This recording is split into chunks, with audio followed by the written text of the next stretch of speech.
আবুল কালাম আজাদ ভাই সহ যত ভাইয়েরা আছেন সবাইকে যদি একটা প্রশ্ন ছুড়ে দেওয়া হয় এবং কিয়ামত পর্যন্ত টাইম দেওয়া হয় যে এর ব্যাখ্যা দেওয়ার জন্য, তারা কোনো দিন এর সঠিক কোনো ব্যাখ্যা দাঁড় করতে পারবেন না। সেটা কি জানেন?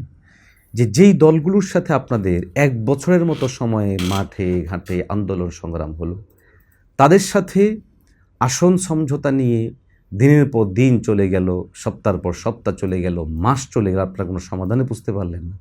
অথচ এনসিপি, যারা কিনা আপনাদের চূড়ান্ত বিরোধী ছিল, যাদের রাজনৈতিক স্ট্যান্ডই ছিল আপনাদের বিরুদ্ধে, তারা জামাত শিবির রাজাকার বলে বলে সেই মাঠ ময়দান গরম করেছে।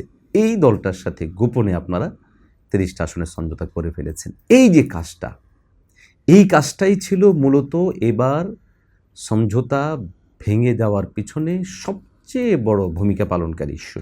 অথচ এই ইস্যুটাকে তারা একদমই সামনে আনে না, বারবার সামনে আনে ১৪৩-এর কথা, ১৪৫-এর কথা। ভাই, এগুলো তো একদম প্রাথমিক পর্যায়ের কিছু কথা, সাংগঠনিক কিছু বিষয় ছিল, কিন্তু এগুলোকে পাশ কাটিয়ে এখন আমাদেরকে খোঁচা দিতে আসছেন এগুলো বলার জন্য। দেন, কোনো অসুবিধা নেই। শ্রদ্ধেয় মাওলানা আবুল কালাম আজাদ বাশার সাহেব, গতকাল আমি ওনার কওমি মাদ্রাসা এবং এই ঘরানার ওলামায়ে কেরামের বিরুদ্ধে ওনার যে জিঘাংসা, বিদ্বেষ এবং পরশ্রীকাতর পোস্ট ছিল, সেটার যে প্রতিবাদী ভিডিও দিয়েছিলাম, উনি সেই ভিডিওর মোটামুটি প্রতিবাদ জানিয়ে একটি পোস্ট করেছিলেন। যদিও পোস্ট আবার ডিলিটও করে দিয়েছেন, বাকি আমরা স্ক্রিনশট রেখেছি। ভেবেছিলাম হয়তোবা যৌক্তিক কোনো প্রতিবাদ তিনি করবেন, কিন্তু দুর্ভাগ্যজনকভাবে ওনার পোস্টের যেই লেখা, সেখানে দেখলাম যে সেই চিরায়ত ধারা বা অভ্যাসগতভাবে তারা যেটা অভ্যস্ত সেটাই করেছেন। কিছু আন্দাজের উপর কথা, কিছু মিথ্যাচার, কিছু প্রোপাগান্ডা, এর বাহিরে বের হতেই পারলেন না। অত্যন্ত আফসোসের কথা, অত্যন্ত দুঃখজনক বিষয় যে এ ধরনের গুরুত্বপূর্ণ বিষয়গুলোতেও এখনও পর্যন্ত নিছক মিথ্যা প্রোপাগান্ডা, অপপ্রচার এবং মিথ্যাচারকে হাতিয়ার হিসেবে নিতে হচ্ছে আমাদের শ্রদ্ধেয় মাওলানা আবুল কালাম আজাদ বাশার সাহেবদেরকে। আমি দর্শকদের সামনে পোস্টটা একটু যদি পড়ে শোনাই তাহলে আপনাদের বুঝতে সহজ হবে। তিনি লিখছেন, মুহতারাম মাওলানা শামসুদ্দোহা ভাই সহ ২-৩ জন কাণ্ডজ্ঞানহীন কওমি আলেম চরমোনাইকে গত নির্বাচনে চরম ক্ষতিগ্রস্ত করেছে। আমি এতটুকু লাইনেই স্পষ্ট করে বলতে চাই, আর আবুল কালাম আজাদ বাশার ভাইদের মতো কাণ্ডজ্ঞানওয়ালারা টোটাল ইসলাম পন্থাকে ক্ষতিগ্রস্ত করেছে। একটি দল যখন ইসলামী নাম ধারণ করেও অনইসলামিক যাবতীয় কার্যক্রম পরিচালনা করে যাচ্ছে, ওই সময়েও আমাদের কাণ্ডজ্ঞানওয়ালা শ্রদ্ধেয় মাওলানা আবুল কালাম আজাদ বাশার সাহেবদের দলান্ধতা এবং প্রতিনিয়ত এই দলের যেই কোনো অবৈধ শরিয়া বিরুদ্ধ কাজকেও বৈধতার সার্টিফিকেট দেওয়ার তৎপরতাটা টোটাল ইসলাম পন্থাকেই এদেশে ক্ষতিগ্রস্ত করে চলেছে। তিনি লিখেছেন, উনারা পীর সাহেব হুজুরকে ১৪৩ আসনের এ গ্রেড ধারণা দিয়েছেন। স্পষ্ট কথা হচ্ছে, এটা একটা মিথ্যা কথা, এটা একটা প্রোপাগান্ডা। এবং আবুল কালাম আজাদ ভাই প্রতিনিয়ত যে আন্দাজের উপর কথা বলেন, ধারণাপ্রসূত কথা বলেন, এটার একটা জ্বলন্ত প্রমাণ তিনি এখানে দিয়েছেন। আমি ওনাকে ওনার ওই পোস্টের কমেন্টে লিখেছিলাম যে কিয়ামত পর্যন্ত আপনাকে সময় দিলাম যে ১৪৩ আসনের এই গ্রেডের ধারণা আমি দিয়েছি প্রমাণ করানোর জন্য। কিয়ামত পর্যন্ত সময় দিলাম, ভাই এটা প্রমাণ করতে পারবেন না।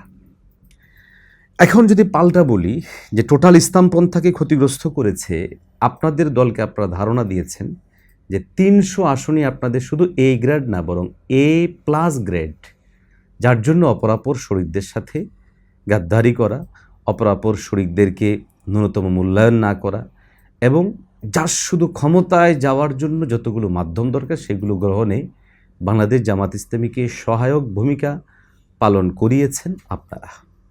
এখানে ১৪৩ আসনের যেই ধারণার কথা তিনি বলেছেন, এটা একদমই মিথ্যা কথা। আমি এটা মোটেও বলিনি। তিনি কিয়ামত পর্যন্ত, তিনি, তার দল, তার কর্মী, তার লিডার, কেউ এটা প্রমাণ করতে পারবে না কিয়ামত পর্যন্ত।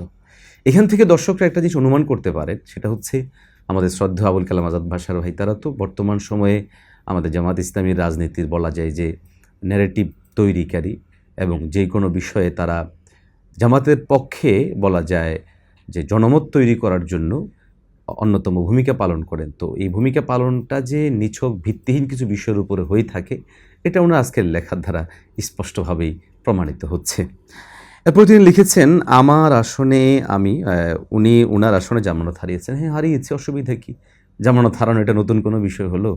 আপনাদের 85 বছরের সংগঠন জামানত না হারানো শুরু করেছেন কয় বছর হয়? আরে ভাই, আপনাদের জামাতের আমির তো জামানত মানে পেয়েছে নির্বাচনে। সেখানে আমার মতো তাও একজন নবীন রাজনীতিতে আমি যুক্ত হয়েছি। এরপরও আপনাদের প্রপাগান্ডা, মিথ্যাচার নিয়মিত ছিল। এরপর একটা স্রোত যেখানে তৈরি হয়েছিল, সেই স্রোত থেকে ইসলামী আন্দোলন বাংলাদেশ বাধ্য হয়ে সেখান থেকে আপনাদের ইয়ের কারণে, অপতৎপরতার কারণে, অপরাজনীতির কারণে বের হয়ে যেতে বাধ্য হয়েছে।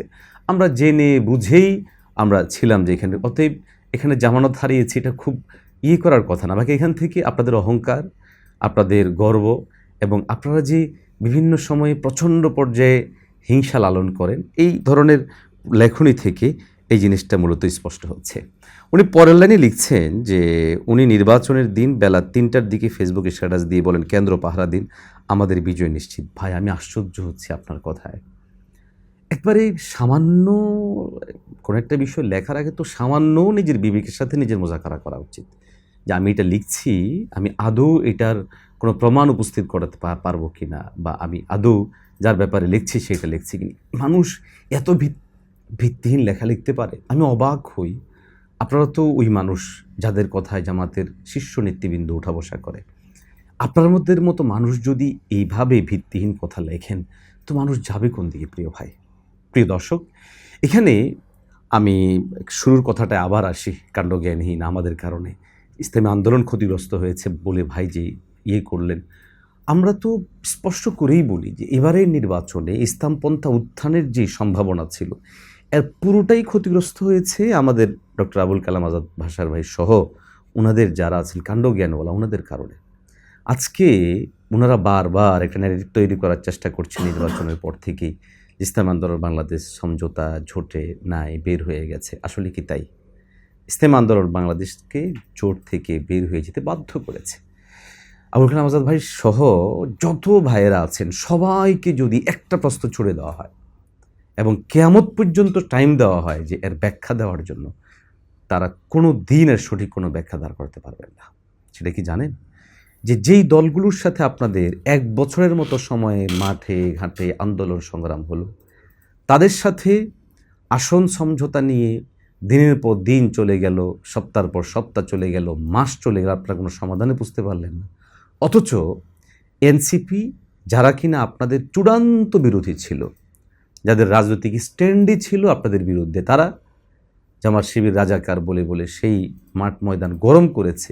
এই দলটার সাথে গোপনে আপনারা 30টা আসনের সমঝোতা করে ফেলেছেন। এই যে কাজটা, এই কাজটাই ছিল মূলত এবার সমঝোতা ভেঙে দেওয়ার পিছনে সবচেয়ে বড় ভূমিকা পালনকারী ইস্যু। অথচ এই ইস্যুটাকে তারা একদমই সামনে আনে না, বারবার সামনে আনে 143-এর কথা, 145-এর কথা। ভাই, এগুলো তো একদম প্রাথমিক পর্যায়ের কিছু কথা, সাংগঠনিক কিছু বিষয় ছিল, কিন্তু এগুলোকে পাশ কাটিয়ে এখন আমাদেরকে খোঁচা দিতে আসছেন এগুলো বলার জন্য। দেন, কোনো অসুবিধা নেই, আমরাও ইনশাআল্লাহ প্রতিটা বিষয়ে টু দ্য পয়েন্ট জবাব দেবো ইনশাআল্লাহ। এই সময়ে আপনারা মানুষদের কাছে আগেও চেষ্টা করেছেন প্রপাগান্ডা প্রতিষ্ঠিত করার জন্য, এখনও করে যাচ্ছেন। তবে এতটুকু বলে রাখি, আপনারা সফল হবেন না। মিথ্যা, প্রপাগান্ডা, অসত্য কখনোই প্রতিষ্ঠিত হয় না। সাময়িক প্রভাব তৈরি হয়, সাময়িক কেউ লাভবান হয়, কিন্তু দিন শেষে সত্যের বিজয় হয়। ইসলামী আন্দোলন বাংলাদেশের বিজয় হবে, ইসলামী আন্দোলন বাংলাদেশ সফল হবে ইনশাআল্লাহ। আমরা সেটাই রাখি এবং মনের মধ্যে প্রচণ্ডভাবে এই বিশ্বাস ধারণ করি, হয়তো একালে অথবা অকালে।